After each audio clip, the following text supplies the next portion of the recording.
بسم اللہ الرحمن الرحیم الصلاة والسلام علیک یا رسول اللہ الصلاة والسلام علیک یا حبیب اللہ الصلاة والسلام علیک یا نبی اللہ وعلی آلک واصحابک یا نور اللہ صلی اللہ تعالی علیہ وسلم۔ قانون شریعت حصہ اول۔ آج کے سبق میں انشاءاللہ تعالی ہم پڑھیں گے ہدایت و گمراہی کس کی طرف سے ہے۔ آئیے آج کا سبق شروع کرتے ہیں۔ ہدایت و گمراہی اسی کی طرف سے ہے جسے چاہے ایمان نصیب ہو، جسے چاہے کفر میں مبتلا ہو۔ پتہ کیا چلا؟ ہدایت و گمراہی اللہ تعالی ہی کی جانب سے ہوتی ہے۔ قرآن مجید 22واں پارہ سورہ فاطر کی آیت نمبر 8 میں اللہ تعالی ارشاد فرماتا ہے فَإِنَّ اللَّهَ يُضِلُّ مَن يَشَاءُ وَيَهْدِي مَن يَشَاءُ، تو بے شک اللہ تعالی گمراہ کرتا ہے جسے چاہتا ہے اور راہ دکھاتا ہے جسے چاہتا ہے۔ مطلب یہ ہوا کہ اللہ تبارک و تعالی جسے چاہتا ہے صراط مستقیم پر چلاتا ہے اور جسے چاہتا ہے صراط مستقیم سے دور کر دیتا ہے۔ وہ جو کرتا ہے حکمت ہے، انصاف ہے۔ اللہ تعالی کے ہر کام میں حکمت ہوتی ہے۔ اللہ تعالی کا ہر کام انصاف پر مبنی ہوتا ہے۔ میں آپ کو ایک واقعہ سناتا ہوں۔ ایک بادشاہ تھا، اس کا ایک وزیر تھا۔ اتفاق سے ایسا ہوا کہ کسی چیز سے بادشاہ کی انگلی کٹ گئی۔ اب بادشاہ کی انگلی جیسے ہی کٹی تو انگلی کے کٹتے ہی بادشاہ بے چین ہوا، تو وزیر نے کہا اس میں بھی اللہ تعالی کی کوئی حکمت ہے۔ بادشاہ کو اس کی یہ بات اچھی نہیں لگی۔ اس نے کہا وزیر سے عجیب آدمی ہو، میری انگلی کٹی ہے اور تم کہتے ہو اس میں بھی کوئی حکمت ہوگی۔ لہٰذا انگلی پر اسٹچ کیا گیا، دوا لگائی گئی۔ بادشاہ کے ذہن میں ایک چیز تھی کہ مجھے اس سے بدلہ لینا ہے کہ میری انگلی کٹی اور یہ کہہ رہا ہے کہ اس میں بھی کوئی حکمت ہوگی۔ لہٰذا ایک دن ایسا ہوا کہ بادشاہ وزیر کو لے کر جنگل و بیابان میں نکلا۔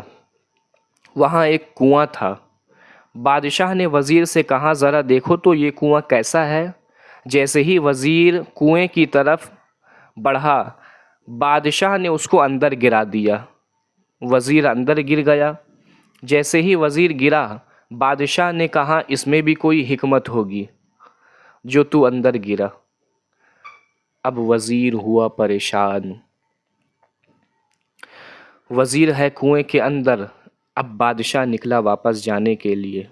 اب جب بادشاہ جا رہا ہے جنگل و بیابان سے، تو جنگل میں بسنے والے جنگلی لوگ کسی کی تلاش میں تھے کہ کوئی مل جائے اور اس کی بلی چڑھا دے۔ اس نے دیکھ لیا بادشاہ کو اور پکڑ لیا اس کو، اور بادشاہ کے گلے میں ہار ڈالا، اور ہار وغیرہ ڈالنے کے بعد ڈھول باجے کے ساتھ اس کو بلی چڑھانے کے لیے لے گئے۔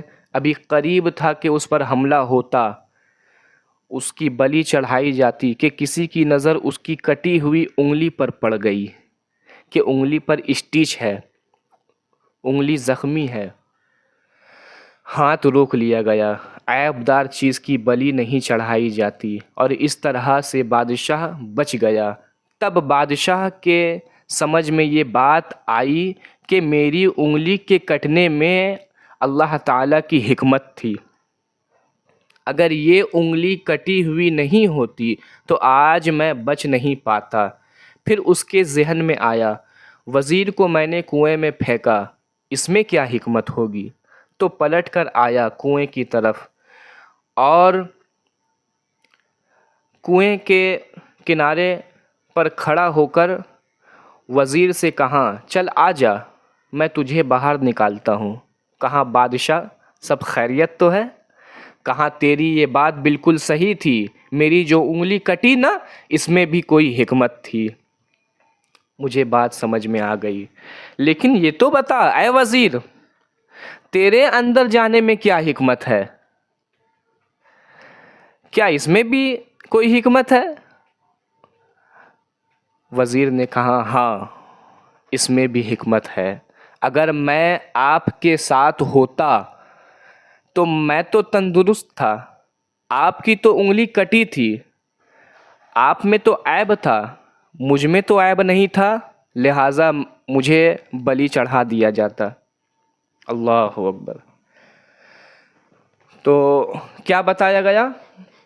اللہ تعالی کا ہر کام حکمت پر مبنی ہے، انصاف پر مبنی ہے۔ وہ جو کرتا ہے، اللہ تعالی جو کرتا ہے، حکمت ہے، انصاف ہے۔ مسلمانوں کو جنت عطا فرمائے گا، کافروں پر دوزخ میں عذاب کرے گا۔ حضرت سیدنا ابو علی حسن بن احمد بن حسین بصری رحمۃ اللہ تعالیٰ علیہ کہتے ہیں کہ میں نے شیخ ابو بکر خطیب رحمۃ اللہ تعالیٰ علیہ کو خواب میں دیکھا۔ یہ شیخ ابو بکر خطیب کون ہے؟ یہ وہی ہیں جنہیں خطیب بغدادی کے نام سے بھی جانا جاتا ہے۔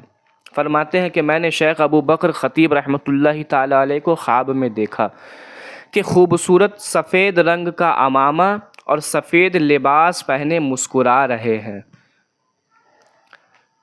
تو میں نے ان سے سوال کیا ما فعل اللہ بک، اللہ تعالیٰ نے آپ کے ساتھ کیا معاملہ فرمایا؟ تو انہوں نے ارشاد فرمایا کہ اللہ تعالیٰ نے مجھ پر رحم فرمایا، اللہ نے میری مغفرت فرما دی، اور ہر اس شخص کی مغفرت، ہر اس شخص پر رحم فرمایا جس نے توحید و رسالت کی گواہی دی۔ سبحان اللہ، سبحان اللہ۔ مسلمانوں کو جنت عطا فرمائے گا اللہ رب العزت، مسلمانوں کو اپنے فضل سے جنت عطا فرمائے گا، کافروں پر دوزخ میں عذاب کرے گا۔ اس کا ہر کام حکمت ہے، بندہ کی سمجھ میں آئے یا نہ آئے۔ اللہ تعالیٰ کا ہر کام، اس کے ہر کام میں مصلحت ہوتی ہے، چاہے بندے کی سمجھ میں آئے یا نہ آئے۔ اس کی نعمتیں، اس کے احسان بے انتہا ہیں۔ اللہ تعالیٰ کی نعمتیں بے شمار ہے، اللہ تعالیٰ کے احسانات بے شمار ہے۔ ہم اس کی نعمتوں کو گن نہیں سکتے، ہم اس کی نعمتوں کو شمار نہیں کر سکتے، ہم اس کے احسانات گنا نہیں سکتے۔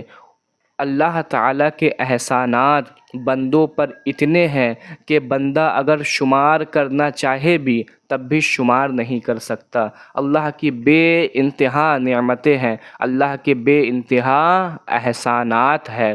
اللہ نے ہمیں آنکھ دی، یہ بھی اس کی نعمت ہے۔ اللہ نے ہمیں زبان دی، یہ بھی اس کی نعمت ہے۔ زبان میں بولنے کی طاقت دی، یہ بھی اس کی نعمت ہے۔ اللہ نے ہمیں ہاتھ دیا، یہ بھی اس کی نعمت ہے۔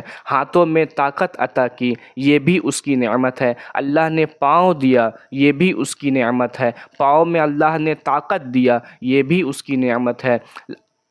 القصہ مختصر، اللہ تعالیٰ کی بے شمار نعمتیں ہیں، اللہ تعالیٰ کے بے شمار احسانات ہیں جنہیں نہ گنایا جا سکتا ہے اور جنہیں نہ شمار کیا جا سکتا ہے۔ وہی اس لائق ہے کہ اس کی عبادت کی جائے، اس کے سوا دوسرا کوئی عبادت کے لائق نہیں۔ اللہ تعالیٰ ہی مستحق عبادت ہے، وہی عبادت کے لائق ہے۔ لا الہ الا اللہ، اللہ کے سوا کوئی معبود نہیں، اللہ کے سوا کوئی عبادت کے لائق نہیں۔ اشہد ان لا الہ الا اللہ وحدہ لا شریک لہ، میں گواہی دیتا ہوں کہ اللہ کے سوا کوئی عبادت کے لائق نہیں اور اس کا کوئی شریک نہیں۔ وہی اس لائق ہے کہ اس کی عبادت کی جائے، اس کے سوا کوئی دوسرا عبادت کے لائق نہیں، اللہ ہی تعالیٰ کی عبادت کی جائے گی، وہی معبود حقیقی ہے، اسی کو سجدہ کیا جائے گا، وہی اس لائق ہے کہ اس کی عبادت کیا جائے، وہی اس لائق ہے کہ اس کو سجدہ کیا جائے۔ اللہ تعالیٰ کی بارگاہ میں دعا ہے کہ مولا کریم دوران درس پڑھنے پڑھانے یا سننے سنانے میں کسی بھی قسم کی غلطی، کوتاہی، کمی بیشی، بھول چوک جانے انجانے میں ہوئی ہے تو ہم توبہ کرتے ہیں۔ استغفر اللہ ربی من کل ذنب واتوب الیہ۔ السلام علیکم ورحمۃ اللہ وبرکاتہ۔